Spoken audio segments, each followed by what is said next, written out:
उत्तर पूर्व के तमाम राज्यों असम, मेघालय, नागालैंड, मणिपुर, मिजोरम, सिक्किम, अरुणाचल प्रदेश, त्रिपुरा, जहां अपने प्राकृतिक सौंदर्य के लिए जाने जाते हैं, वहीं कृषि के क्षेत्र में भी अपना विशेष महत्व रखते हैं। पूर्वांचल राज्यों में होने वाली अलग अलग किस्मों की फसलें अगर आप तक एक ही कार्यक्रम के जरिए पहुंचे तो उस कार्यक्रम का नाम है बढ़ते कदम।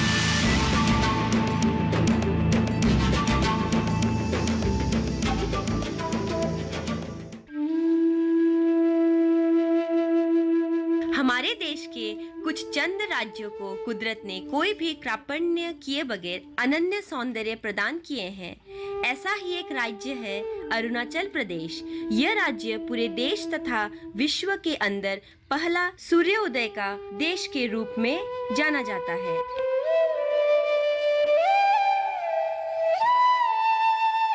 प्रकृति ने अरुणाचल प्रदेश को सिर्फ अपरूप सौंदर्य ही प्रदान नहीं किए हैं, इसके अलावा कृषि तथा उद्यान शस्य का उत्पादन के लिए दिए हैं उर्वर भूमि, आवश्यक मौसम विविध, एग्रो इकोलॉजिकल जोन यानी कृषि पर्यावरण क्षेत्र और प्रदूषण रहित परिवेश। वर्तमान राज्य का 1% 8 मिलियन हेक्टेयर भूमि बागवानी कृषि के लिए उपयुक्त विवेचित हुए हैं। इनमें से 1 मिलियन हेक्टेयर भूमि सब ट्रॉपिकल एरिया, 0.69 मिलियन भूमि टेम्परेट एरिया और 0.11 हेक्टेयर भूमि ह्यूमिड ट्रॉपिकल प्लेन एरिया यानी आर्द्र उपकूलीय समतल क्षेत्र के अंतर्गत है। आश्चर्य की बात यह है कि यहाँ बागवानी कृषि के लिए सही माने जाने वाले उर्वर भूमि का परिमाण यह देश के शस्य में सर्वप्रथम दर्जा प्राप्त करने वाले हिमाचल प्रदेश और जम्मू कश्मीर से भी ज्यादा है। मतलब है कि उद्यान शस्य राज्य की अर्थनीति का मुख्य आधार बन सकता है। आज राज्य में एक हरित क्रांति आ गई है।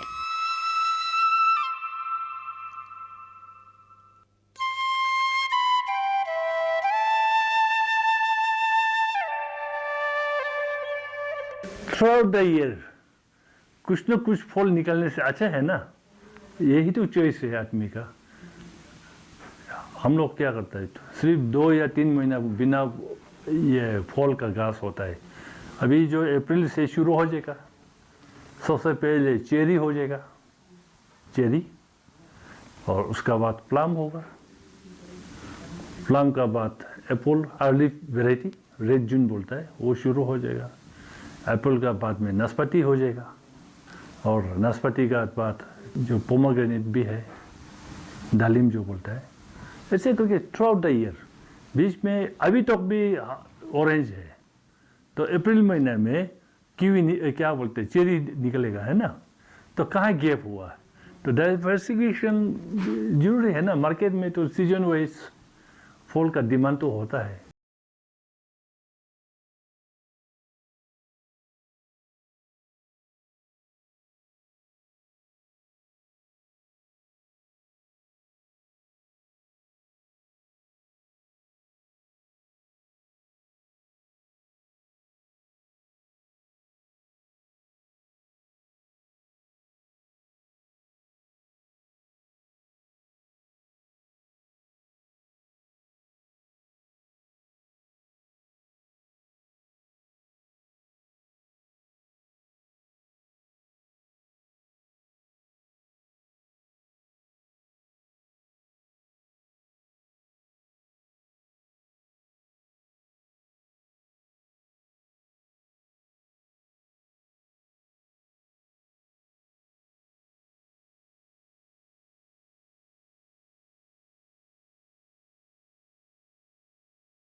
नर्सरी भी वो टेम्परेट क्रॉप का है। आप एप्पल हुआ, कीवी हुआ, वॉलनट है, प्लम है, पीच है, और आपका ये पेयर्स सब यहाँ में उपलब्ध है हमारे पास। ये नर्सरी है और टेम्परेट जोन का जितना भी ऑर्चर्डिस्ट है, जो फार्मर्स है, उनका जो प्लांटिंग मटेरियल का डिमांड को फुलफिल करने का ड्यूटी हम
यहाँ का जो एप्पल फ्रेश फूड को ऑल इंडिया कंपटीशन में नैनीताल में हुआ था, उस समय में यहाँ से भी फॉल गया एप्पल का और शेरगांव से भी किया और फार्मर्स का वहाँ से भी कुछ फॉल अच्छा वैरायटी का लेके गया था।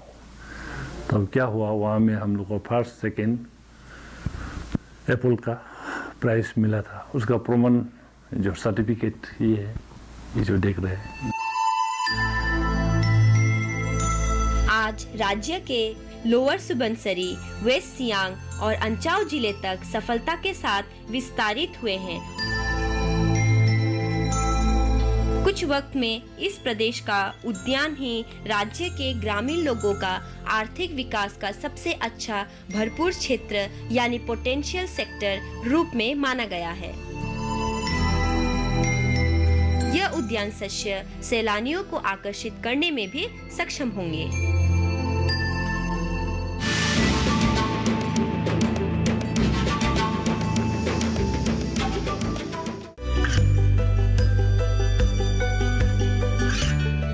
गांवों और पिछड़े क्षेत्रों में सरकारी योजनाओं की जानकारी पहुंचा।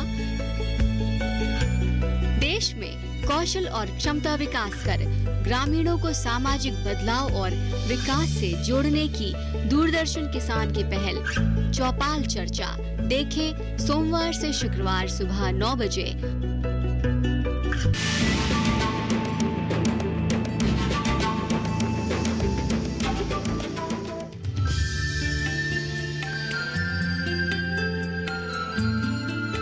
यह असम में उदलगुरी इलाके में स्थित एक चाय बागान है, जहां हम पहले शुरुआती जैविक चाय निर्माता से मिलने गए थे।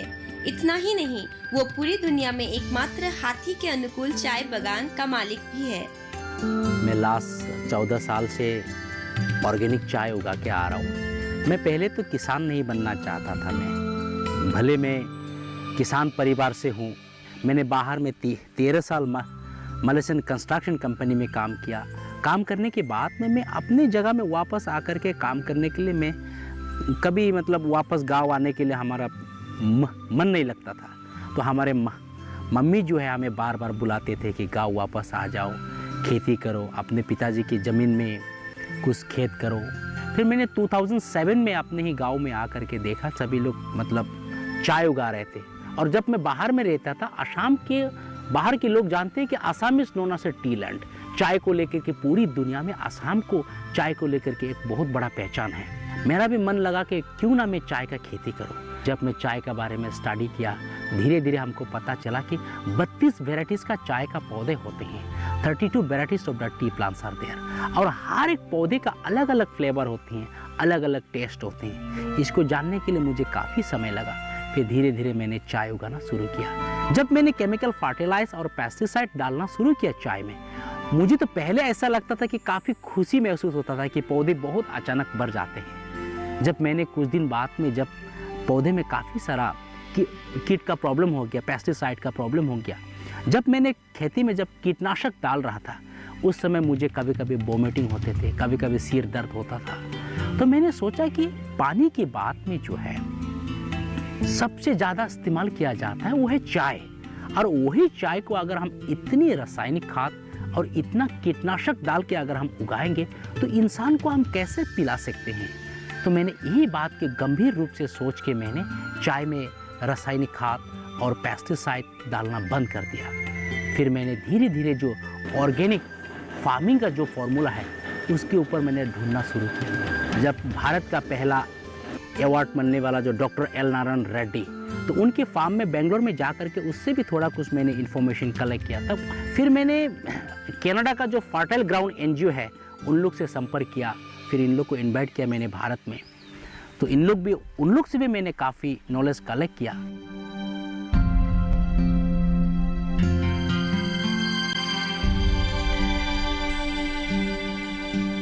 हमारे पूर्वज सभी लोग जो है नेचुरल फार्मिंग थे। हम लोग प्रकृति का ऊपर में निर्भर करके खेती उगाते थे। समय पे बारिश आता था, समय पे मौसम बदलते थे, लेकिन आज वही मौसम वही समय पे नहीं बदलने का कारण से, सही बारिश नहीं होने का कारण से फसल हर साल में घटता जा रहा है। और उसी की वजह से हर एक किसान जो है आज खेती को छोड़ के शहर में काम करने जा रहा है, या तो काफ़ी किसान जो है वो कन्वेंशनल फार्मिंग में रसायन खेती में लोग जा रहे हैं। किसी भी फसल को हर तरह से उगाने का अलग अलग फार्मूला है। जैसे हमारे पूर्वज जो नेचर भी खेती के ऊपर में काम करते थे, फिर अभी कन्वेंशनल में काफ़ी लोग जा रहे हैं, फिर ऑर्गेनिक में leisure farming, oxy farming, biodynamic farming. तो ये फार्मिंग करने का अलग अलग फार्मूला है। उनमें से सबसे बेहतरीन उस किसानों के लिए सबसे ईजी है जो ऑर्गेनिक फार्मिंग। और ऑर्गेनिक फार्मिंग में 0 बजट से काम कर सकते हैं, कोई खर्चा नहीं है। कोई भी पत्ता जो है सड़ने का बाद में खाक में बदल जाता है, उसको हमें कम समय में कैसे खाक में बदलना है, ये सब फॉर्मूला हमको सीख लेना है।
नेबरिंग कंट्री धीरे धीरे हमारे प्रोडक्ट को जब हम मार्केट प्रमोट करेंगे तो हम इकोनॉमिकली भी हम लोग काफ़ी डेवलप होंगे। मैं ये हमारा कहना है। अभी गांव में ही अच्छी प्रोडक्ट बचा हुआ है, जो रिमोट इलाका है, गांव इलाका है, उसी गांव में जितना भी लोकल प्रोडक्ट है, ऑर्गेनिक प्रोडक्ट है, उसी गांव में बचा हुआ है। इसलिए हमारे हर एक लोकल प्रोडक्ट को मार्केट में या स्टेट टू स्टेट हम लोग नेबरिंग कंट्री में मार्केट में प्रमोट करने में एक साथ मिलकर हमें काम करना चाहिए। हमारे प्रोडक्ट को हम डायरेक्टली सेल करते हैं कि अभी काफ़ी बायर हो गया बाहर का कंपनी का, जैसे लेक मिशावला, ट्रांग टी कंपनी, इन परसुएट टी कंपनी। तो हमारे प्रोडक्ट जो है बाहर में काफ़ी चर्चित है, तो बाहर से डायरेक्ट बायर हमारे फार्म में आते हैं। पूरी हमारे फार्म जो है वर्ल्ड में फर्स्ट एलिफेंट फ्रेंडली सर्टिफाइड दिया गया है। तो हमारे फार्म में मैंने काफ़ी हाथी का काफ़ी फेवरेट प्लांट हमने लगाया, जैसे बेम्बो प्लांट, बेम्बो हो गया, बनाना हो गया, एलिफेंट एप्पल हो गया। फिर मैंने हाथी के लिए हमने अलग से काफ़ी जीव जानवर के लिए मैंने अलग से स्पेस रखा। मैंने अपना ही फार्म में मैंने ओन फॉरेस्ट क्रिएट किया।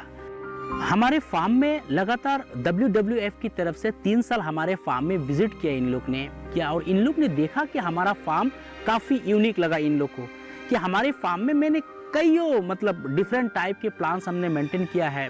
मैंगो है, जैक फ्रूट है, लीची है, और हर तरह की कुछ मेडिसिनल प्लांट्स है। तो हर तरह के पेड़ पौधे को हमने रखा है, और मैंने काफ़ी बिग ड्रेनेज मेंटेन नहीं किया है, कोई फेंस मेंटेन नहीं किया है। तो ये सब चीज़ों को देख करके इन लोग ने लगा कि इन लोग को इतना खुशी हुआ जब इन लोग ने जब बाहर से जब हाथी जब जंगली जानवर भूटान पर्वत से आकर के हमारे फार्म में आते हैं, तो इन लोग काफ़ी शांति महसूस करते हैं। तो ये सब चीज़ों को देख करके इन लोग ने पूरी एक साथ में मिल करके इन लोग कईयों देश के एक साथ में मिल करके यूनिवर्सिटी ऑफ द मॉन्टेनो USA की तरफ से हमारे फार्म को वर्ल्ड में फर्स्ट एलिफेंट फ्रेंडली सर्टिफाइड दिया गया है। हम अपने लिए नहीं सोचना चाहिए। ज़्यादातर लोग जो है अपने लिए सोचते हैं, हम पेड़ पौधे काट के फेंक देते हैं, फिर अपने लिए हम सोचते हैं। लेकिन हमें जीव जानवर, हर तरह की जीव जानवर को लेके भी हमें सोचना चाहिए, पूरी दुनिया को लेके ही सोचना चाहिए। हमारे भारत जो है पूरी दुनिया में सबसे ज़्यादा आबादी होने जा रहा है। ये बहुत ही गंभीर समस्या है। डॉक्टर का लड़का डॉक्टर बनना चाहते हैं, मतलब टीचर का लड़का टीचर बनना चाहते हैं, लेकिन एक किसान का लड़का किसान नहीं बनना चाहते, क्योंकि इन लोग ने देखा है कि किसान का लाइफ कभी चेंज नहीं हुआ है। तो अभी ऐसा समय है कि किसान का साथ में रह के काम करना है। तो मैं यही कहना चाहता हूँ कि non pesticide management and non fertilize is the future of food. तो हमें ऑर्गेनिक के साथ में काम करना है, और ऑर्गेनिक जब हम काम करेंगे तभी हम हमारे पूरी दुनिया को बचा पाएंगे।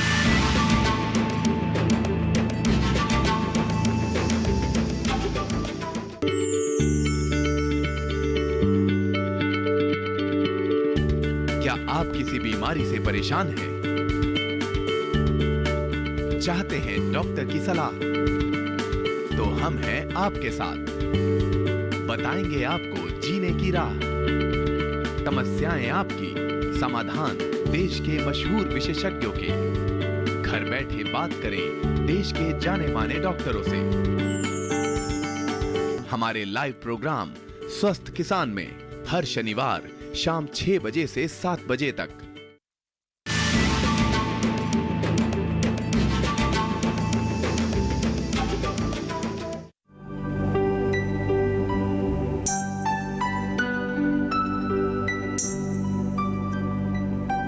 नागालैंड के लोगों का मुख्य व्यवसाय कृषि है। नागालैंड में पहाड़ियों की ढलान पर खेती हमें एक अद्वितीय सुंदर दृश्य प्रदान करती है। हालांकि राज्य के विभिन्न हिस्सों में नकदी फसल की खेती भी प्रचलन में है। बड़ी इलायची की खेती नागालैंड में एक प्रमुख व्यवसाय बन गया है। नागालैंड की मिट्टी और जलवायु की स्थिति बड़ी इलायची की खेती के लिए बहुत ही अनुकूल है। बड़ी इलायची एक तरह का मसाला है जिसकी पूरी देश में अच्छी मांग है। हम पहाड़ियों की ढलान पर काम करने वाले कुछ किसानों से मिले। वे बड़ी इलायची की खेती का ध्यान रख रहे थे। बड़ी इलायची के बागानों को निरंतर देखभाल की आवश्यकता होती है। Muito por base itu ilachi tomaton tree itu खेती कुरिया से 3 साल हो से 3 साल para मैं पोरबा गांव से हूँ। मैं पिछले 3 साल से बड़ी इलायची की खेती कर रहा हूँ। पहले साल मुझे 8 किलोग्राम मिला, पिछले साल 30 किलोग्राम और इस साल मैं और अधिक उत्पादन करूंगा। मैं इस प्रकार बड़ी इलायची का रोपण बढ़ाता रहूंगा। मुझे अच्छे दामों पर इनकी बिक्री की उम्मीद है। मार्केट डांगुर खान ते जीवले आसे और बेसी लाल पाबले। यह भी एक महत्वपूर्ण तथ्य है कि नागालैंड की सभी बड़ी इलायची पूरी तरह से जैविक तरीके से उत्पादित की जाती है। बड़ी इलायची का इस्तेमाल व्यंजन में पुलाव, बिरयानी और मांस की तैयारी के लिए किया जाता है। यह करी पाउडर और मसाला मिश्रण में एक घटक है। इसका उपयोग आयुर्वेदिक और यूनानी चिकित्सा में भी किया जाता है। बड़ी इलायची की न केवल देश में अच्छी मांग है, बल्कि वे पूरे दुनिया के कई देशों में निर्यात की जाती है। 32 villages, 500 members. Each member to 1 hectare काम करे से। हम 32 गांव के 500 सदस्य हैं। प्रत्येक सदस्य बड़ी इलायची की खेती के लिए 1 हेक्टेयर भूमि का मालिक है। 1 हेक्टेयर से एक किसान को 1000 किलोग्राम इलायची मिलती है। 1000 किलोग्राम से एक किसान को 5 लाख रुपए मिलते हैं। हमारा कुल उत्पादन 500 मीट्रिक टन है और कुल कमाई 5 करोड़ है। हमारे फेक जिले में हम इलायची की बहुत अच्छी खेती कर रहे हैं। हमारा एक स्टोर हाउस है और यहाँ से हम उन्हें दीमापुर लाते हैं। इतु कार्डमम ओलाला तो लोइनी स्टोर एटा बनासे हेतुब्राही लोइनी दीमापुर ते जाबो दीमापुर ते लोइनी तो दिल्ली ते भी पठाए बॉम्बे ते भी पठाए केरला से भी पठाए और ऑल इंडिया। दीमापुर से हम उन्हें दिल्ली, मुंबई, केरल और भारत के अन्य स्थानों पर भेजते हैं। सरकार का बागवानी विभाग बड़े पैमाने पर हमारा समर्थन कर रहा है। हमारी बड़ी इलायची व्यवस्थित रूप से उत्पादित की जाती है। हम रासायनिक उर्वरकों का उपयोग नहीं करते।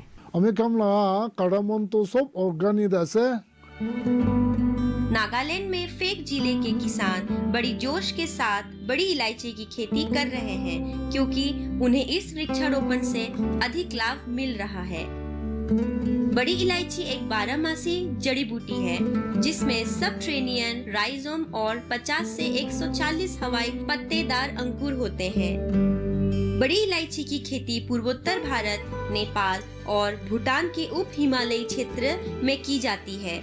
यह समुद्र के स्तर से 800 से 2000 मीटर की ऊंचाई पर पेड़ों की छांव के नीचे ठंडी आर्द्र परिस्थितियों में उगाया जाता है।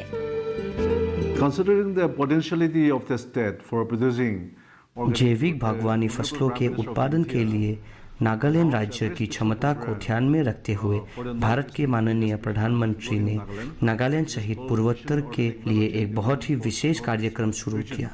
इसे mission organic value chain development कहा जाता है। नागालैंड राज्य ने फलों, सब्जियों और मसालों की विभिन्न फसलों के जैविक उत्पादनों के लिए 13,000 हेक्टेयर भूमि का चयन किया है। सरकार ने इस कार्यक्रम के तहत बड़ी इलायची की खेती के लिए 500 हेक्टेयर भूमि का चयन किया था। किसानों के लिए एक कंपनी गठन किया गया है। उस कंपनी को मिनिस्ट्री ऑफ कॉर्पोरेट अफेयर्स के साथ पंजीकृत किया गया। ये कंपनी फेक जिले में है और उन्होंने प्रसंस्करण और पैकेजिंग शुरू कर दी है। यह कंपनी देश की मुख्य भूमि पर बड़ी इलायची का निर्यात कर रही है। Processing, packaging, and they're sending it out to the mainland. बड़ी इलायची एक खराब होने वाला उत्पाद नहीं है और इन्हें सालों तक संग्रहित किया जा सकता है। जब तक किसानों को बाजार में सर्वोत्तम मूल्य नहीं मिल जाता, तब तक वे संग्रहित रहते हैं। इसीलिए नागालैंड के किसान बड़ी उत्साह के साथ बड़ी इलायची की खेती कर रहे हैं।